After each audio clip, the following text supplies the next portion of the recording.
Bonsoir, j'espère que vous allez bien.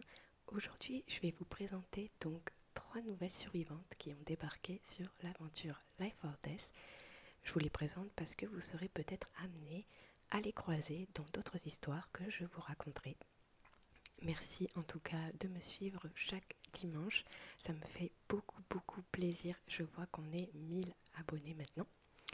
Donc merci à vous de me soutenir, je vais continuer, je vous ferai d'autres vidéos, je ferai peut-être d'autres lectures que sur le thème de mon serveur RP Life or Death, je préfère vous prévenir. Donc c'est parti, je vais vous présenter du coup les 3 nouvelles survivantes et on commence par la petite coréenne qui s'appelle Jeon Chunji. Alors j'espère que je l'ai bien prononcé, je me suis un petit peu entraînée, j'espère que tu ne seras pas trop déçu. Sinon, désolé.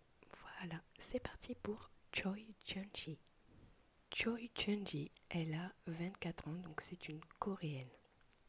Nous ne savons rien sur l'enfance de Choi Chun-ji, à part que son premier jeu vidéo était Pokémon Crystal sur Game Boy. Vers l'âge de 14 ans, âge où un enfant se construit, la coréenne apprit qu'elle avait la maladie de Lyme, une maladie qui s'adapte en termes de syndrome en fonction de la personne. Cela a failli détruire les liens sociaux avec sa famille. Chun-ji, suite à cela, s'est enfermé dans sa chambre, mangeant ce que ses parents lui apportaient sur le palier. Les pauvres, ils croyaient que leur fille les détestait à cause de cela. Bien qu'elle leur en voulait un peu, Chun-ji s'isolait toujours pour protéger ses parents, mais de quoi ? Puisqu'elle était malheureuse qu'on lui ait caché sa maladie pendant 14 ans. Chun-ji se plongea excessivement dans les jeux vidéo, dont ceux qu'elle aimait quand elle était jeune, et ce, négligeant la propreté. C'est comme ça que la jeune fille sera habituée à dormir tard. Cependant, la coréenne voulait que ses parents soient fiers d'elle. Chun-ji est donc très studieuse et arrive même à manier ces deux activités à la perfection. Cela eut le résultat attendu. En effet, les parents étaient fiers d'elle, mais à quel prix ? Toutefois, ce mélange d'activités prenait des nuits entières. À partir de ce moment, la coréenne dormait partout, même en classe. Mais elle réussissait. Étant forte dans le dessin, Chun-ji prit une voie artistique où elle apprit les droits liés à l'image.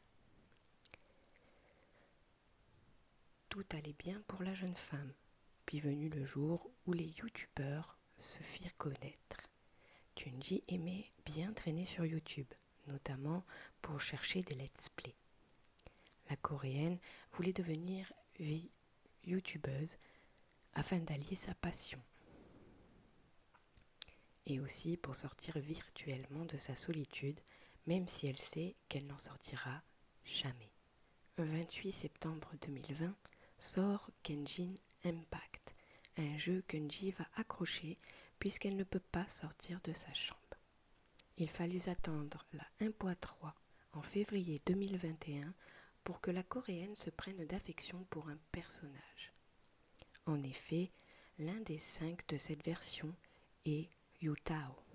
Le teaser avait quelque chose que Nji aimait bien, c'est cependant à la version 1.2 que la Jeongui Guild fut créée virtuellement.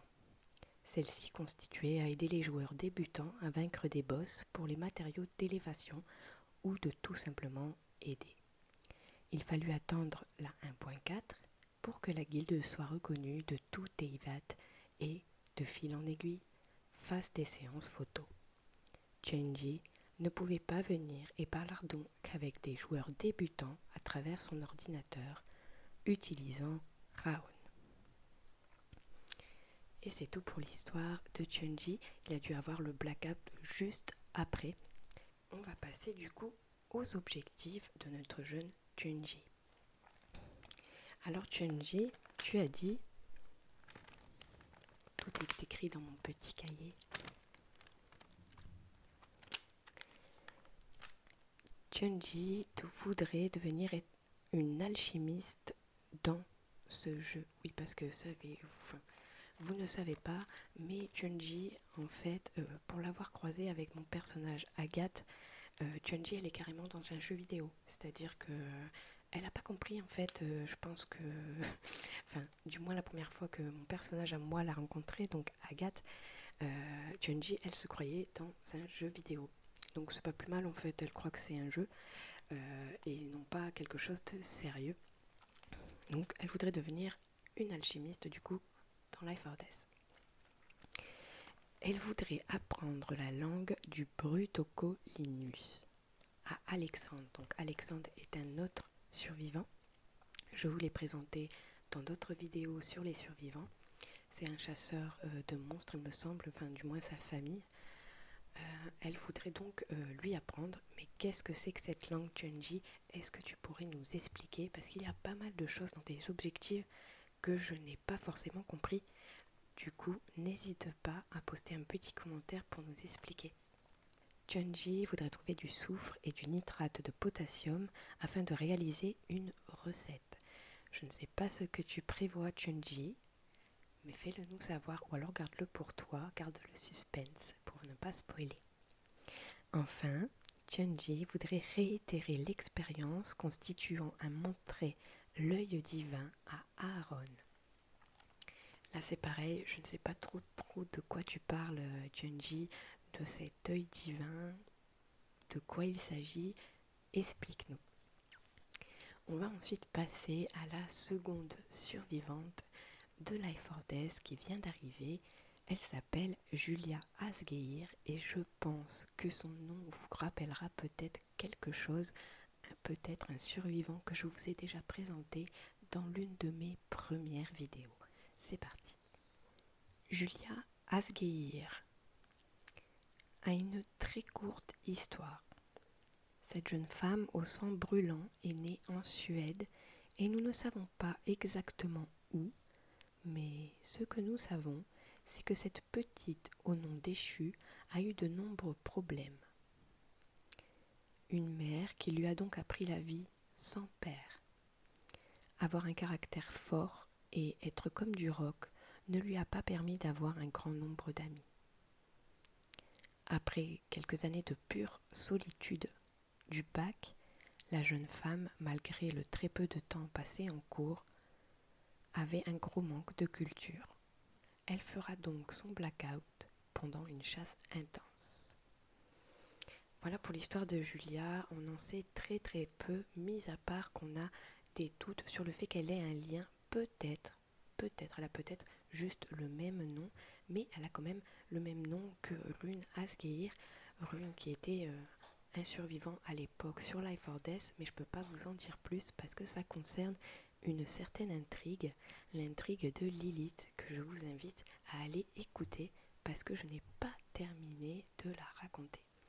Donc Julia, une histoire assez courte, mais quels sont ses objectifs?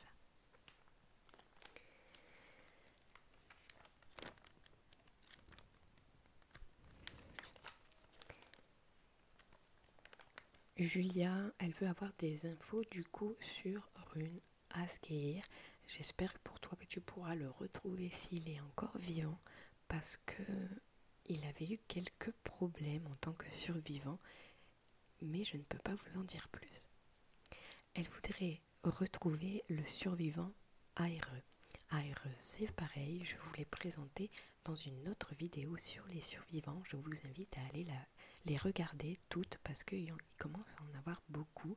On commence à être nombreux sur l'aventure Life or Death et je vous remercie beaucoup de participer chaque jour au quotidien de ce serveur d'ailleurs. Donc Julia, tu voudrais retrouver Aire. J'espère que tu le retrouveras si ce n'est pas déjà fait depuis. Elle voudrait éliminer Aaron et Adrien. Donc Adrien et Aaron sont deux autres survivants, c'est pareil. Aaron, je vous l'ai déjà présenté. Adrien, je ne l'ai pas encore fait, il me semble, mais ça viendra bientôt, ne vous en faites pas. Tu veux les retrouver, j'espère que tu y arriveras, que tu atteindras ton objectif. Par contre, je ne sais pas pourquoi tu veux les retrouver, peut-être les tuer, autre chose. Nous ne savons pas. Et nous verrons bien. Le dernier objectif donc de Julia, c'est faire des ravages meurtriers. Donc on voit quand même grâce à l'avatar que Julia, elle a l'air quand même d'une femme pleine d'énergie et très très combattante. Je n'irai pas m'y frotter. Bon courage dans ton massacre Julia, j'espère que tu vas t'amuser. On passe du coup à la dernière survivante de cette vidéo. Il y en aura d'autres parce que d'autres joueurs sont arrivés sur l'aventure Life or Death, mais je ferai d'autres vidéos sur eux plus tard. En attendant, voici Camille. Camille Gonzalez, elle a 23 ans. Elle est née dans la ville de St. John's, située au large de la côte atlantique du Canada. C'est une fille unique. Ses deux parents travaillaient en tant que médecins de guerre, dont leur tâche est de rafistoler les soldats blessés. En l'occurrence, ceux rentrant d'Afghanistan. Ils s'étaient rencontrés là-bas et s'étaient rapidement épris l'un de l'autre pour finalement donner naissance à la petite Camille. Ils ont ensuite décidé de rentrer au pays afin de permettre l'arrivée de leur petite fille dans un climat favorable à son éducation. Habitant ainsi une grande maison familiale dans la zone résidentielle de St. John's. Entre-temps, ses parents avaient postulé dans un hôpital de la ville afin de rester dans le même secteur d'activité et ainsi pouvoir se permettre de payer les factures. Camille a donc eu une enfance et une adolescence heureuses, traînant souvent en ville avec ses copines en suivant les cours d'une vie normale. Elle s'est rapidement intéressée aux études de médecine, souhaitant suivre le même cursus que ses parents, et elle continua ainsi son parcours jusque dans une école d'infirmière. Camille aura rencontré une fille dans son cursus scolaire et commencera à nouer des sentiments avec cette dernière.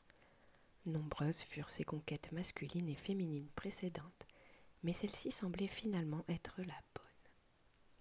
C'est en se rendant chez ses parents au mois d'août que sa vie s'arrêta subitement, subissant un blackout total. Très jolie écriture que tu as, Camille, il me semble que je te l'ai déjà dit. J'ai beaucoup aimé ta plume. On va passer du coup aux objectifs de ton personnage, donc de Camille. Camille est arrivée récemment, mais elle a déjà quelques objectifs en vue. Notamment retrouver ses parents au Canada. Car vous ne le savez pas encore, mais sur la map Life or Death, le Canada a été découvert. Mais je vous expliquerai plus tard dans une autre vidéo. Camille, elle voudrait suivre Aaron pour apprendre à survivre. Donc là, on parle bien sûr de Aaron ou Glenn, enfin Aaron le fou. Je vous invite aussi à aller voir les autres vidéos sur les présentations des survivants, comme ça vous ne serez pas trop perdus parce que, comme je le dis souvent, ils commencent à avoir des liens entre eux. Donc voilà. Camille, ce qu'elle voudrait faire aussi, c'est survivre sans tuer demain. Et j'ai beaucoup aimé ta phrase d'ailleurs, elle est très très jolie, survivre sans tuer demain. Est-ce que c'est possible sur Life or Death de pouvoir survivre sans tuer personne? Si on met à part les monstres, bien sûr. Est-ce que tu y arriveras? Est-ce que tu y seras obligé au bout d'un moment? Tu le seras peut-être plus tard. En tout cas, Camille souhaite garder son humanité et elle a raison. Je pense d'ailleurs qu'il y a un personnage avec qui tu pourrais bien t'entendre. C'est le personnage de Jessica qui a un peu la même vision que Camille à ce sujet, c'est-à-dire garder ton humanité, ne pas tomber dans ce cercle vicieux de la violence dans la survie. En tout cas, tu es la bienvenue sur Life or Death. Tu es le nouveau médecin d'ailleurs, tu seras peut-être le nouveau médecin des survivants. Je te souhaite bon courage. Et puis pour vous, je vais vous laisser. J'espère que cette petite vidéo toute tranquille vous aura plu. La semaine prochaine, je vous ferai une nouvelle histoire, je vous lirai une nouvelle histoire sur la découverte d'une certaine île, mais je ne vous en dis pas plus. Je vais vous laisser ici, passez une bonne soirée, courage pour le début de cette semaine, kiss kiss, à bientôt.